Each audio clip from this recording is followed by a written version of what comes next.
নমস্কার, ডিজিটাল খবরিলালে আপনাদের সবাইকে স্বাগত।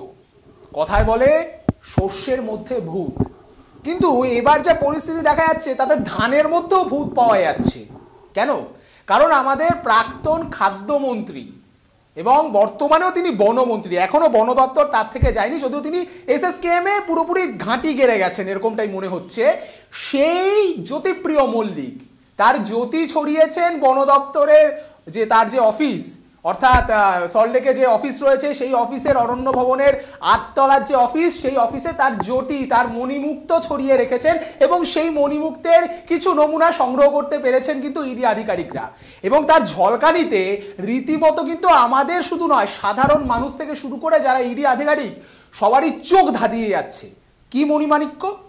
এর আগেই আমরা জেনেছি যে প্রায় ৮০০টার উপরেও ব্ল্যাঙ্ক এবং ব্যাকডেটেড, ভাবুন, ব্ল্যাঙ্ক এবং ব্যাকডেটেড ৮০০ খানা, ১, ২, ৩ খানা নয়, ৮০০ খানা স্ট্যাম্প পেপার।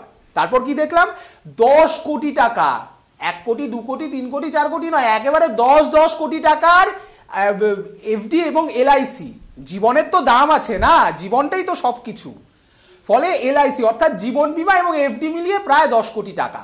সেই সঙ্গে বেনামি সম্পত্তির কাগজ থেকে শুরু করে আরো ভিন্ন ভিন্ন নথি পাওয়া গিয়েছে। এবার সেগুলো নিয়ে যথারীতি সেগুলোকে নিয়ে ঘাটাঘাটি শুরু হয়েছে এবং এতে যা পাওয়া যাচ্ছে তা দেখে কিন্তু রীতিমতো চক্ষু ছানা বড়া।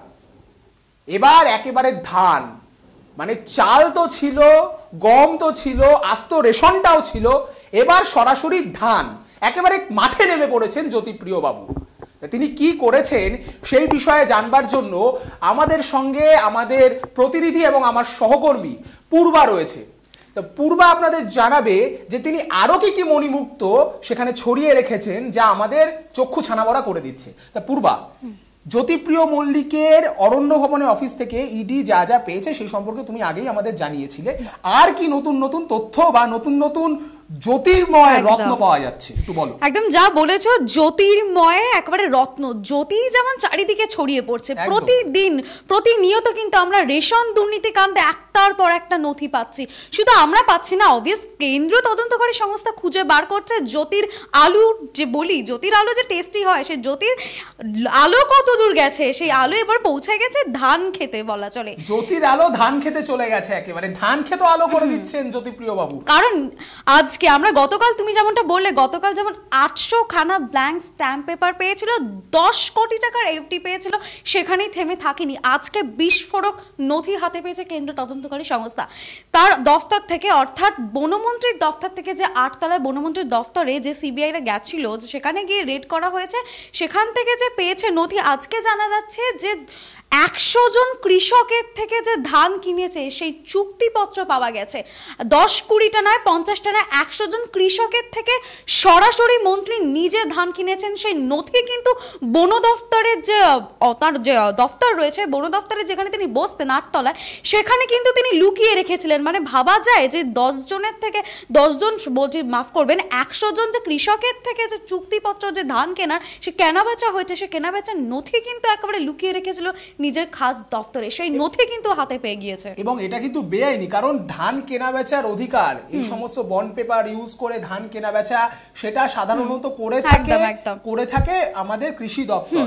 সেদিক থেকে কেন্দ্রীয় তদন্তকারী সংস্থা মনে করছেন যে এই ধান কেনাবেচা যেটা হতো সেটা কিন্তু ব্ল্যাক মানি দিয়ে হওয়ার সম্ভাবনাটা খুব বেশি। হ্যাঁ, রেশন দুর্নীতি কাণ্ডের যে ব্ল্যাক মানি, সেই ব্ল্যাক মানি কিন্তু ধান কিনে বা ধান বিক্রি করে বা তাদের থেকে আবার ধান তাদেরকে বেচে, সরকারকে বেচে, এইভাবে কিন্তু ব্ল্যাক মানিকে হোয়াইট করা হতো, এমনটাই কিন্তু কেন্দ্রীয় তদন্তকারী সংস্থা অনুমান করছেন।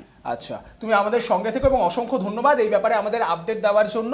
এবং যেটা এই মুহূর্তে মনে হচ্ছে যে তাহলে প্রথমে ছিলেন রেশনওয়ালা, তারপরে হলেন চালওয়ালা, এবার ধানওয়ালাও। মানে ধান কেনা বেচা রীতিমতো, এবং সেখানে মানি সাইফনিং এর ব্যাপার হচ্ছে কিনা সেদিকেও এখন নজর দিতে হচ্ছে ইডি আধিকারিকদের। অর্থাৎ রেশন দপ্তর থেকে একেবারে চাষের মাঠে পর্যন্ত তাদেরকে নামতে হচ্ছেন। অসাধারণ কীর্তি জ্যোতিপ্রিয় বাবুর, এবং সত্যি কথা বলতে একেবারে দৌড় করিয়ে ছাড়ছেন কিন্তু ইডি আধিকারিকদের। মানে এই রেশন দুর্নীতির জাল কত দূর অবধি মানে বিস্তৃত, সেটা কিন্তু সত্যি এখন বোঝাটা রীতিমতো অসম্ভব হয়ে দাঁড়াচ্ছে। এবং তার থেকেও বড় বিষয় যেটা, নিজের পদে অপব্যবহার করে তিনি এই সমস্ত কাজ করেছেন এবং তিনি এই সমস্ত কাজে যে করেছেন আর কি করেছেন এই নিয়ে কিন্তু এখন ভাবতে গেলে রীতিমতো আমাদের অবাক হতে হচ্ছে। কারণ যত দিন যাচ্ছে, যত সময় গড়াচ্ছে, যত এই তদন্ত প্রক্রিয়া সামনে এগোচ্ছে, আমরা জানি যে প্রথম চার্জশিট জমা দেওয়া হয়েছে, সেখানে মোটামুটি প্রাথমিকভাবে তারা মনে করছেন কয়েকশো কোটি, এখন যেটা মনে করা হচ্ছে কয়েক হাজার কোটিকেও হয়তো ছাপিয়ে যেতে পারে এই দুর্নীতি। সত্যি মানে অবাক করে দেওয়ার মতো বিষয় যে কিভাবে হয়। এবং রাজ্যের একজন মন্ত্রী, খাদ্য দপ্তরে তিনি মন্ত্রী ছিলেন।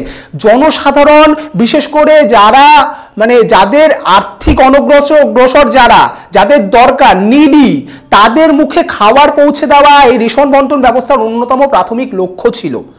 সেখানে দাঁড়িয়ে গরিবের মুখের ভাত কেড়ে নেওয়া এইভাবে সত্যি মেনে নেওয়া যায় না। জ্যোতিপ্রিয়বাবু দোষী কি দোষী নয় সেটা তো সময় বলবে, কিন্তু প্রাথমিক যে অভিযোগ পাওয়া যাচ্ছে, যে চার্জশিট ইডি জমা করেছে, তার ভিত্তিতে অন্তত এইটুকু তো বলা যেতেই পারে যা হয়েছে সত্যি অন্যায় হয়েছে। যদি এটা সত্যি করে থাকেন জ্যোতিপ্রিয়বাবু, তাহলে কিন্তু অন্যায় হয়েছে। অন্যায় করেছেন কি করেননি সেটা তো সময় বলবে, সেটা আদালত বিচার করবে। কিন্তু তা সত্ত্বেও দিনের পর দিন যত সময় এগোচ্ছে, যত নথি পাওয়া যাচ্ছে, যত জ্যোতি পাওয়া যাচ্ছে দুর্নীতির, তাতে কিন্তু বাঙালি হিসাবে মাথা হেট হয়ে যাচ্ছে। এরকমই দুর্নীতির পিছনে লুকিয়ে থাকা যে সত্যি খবরগুলো এবং সেই খবরের পুঙ্খানুপুঙ্খ বিশ্লেষণ আমরা প্রতিদিনই আপনাদের সামনে তুলে নিয়ে আসি। আমরা জানি এসব দেখে আপনাদেরও ক্রোধ হয়, আপনাদেরও রাগ হয়, আপনারাও কোথাও না কোথাও গিয়ে আমাদের মতোই মানে অবাক হন, কিন্তু তবুও আমরা আপনাদের সামনে নিয়ে আসি এবং আপনারা সেটা দেখেন। এবং আমরা আপনাদের কাছে রিকোয়েস্ট করছি যে কমেন্ট বক্সে আপনাদের মতামত রাখুন এবং আমাদের আরো সমৃদ্ধ করুন। দেখতে থাকুন ডিজিটাল খবরিলাল, কারণ ডিজিটাল খবরিলাল মানেই খবর আপনাদের, নজর আমাদের। ডিজিটাল খবরিলাল, খবর আপনাদের, নজর আমাদের।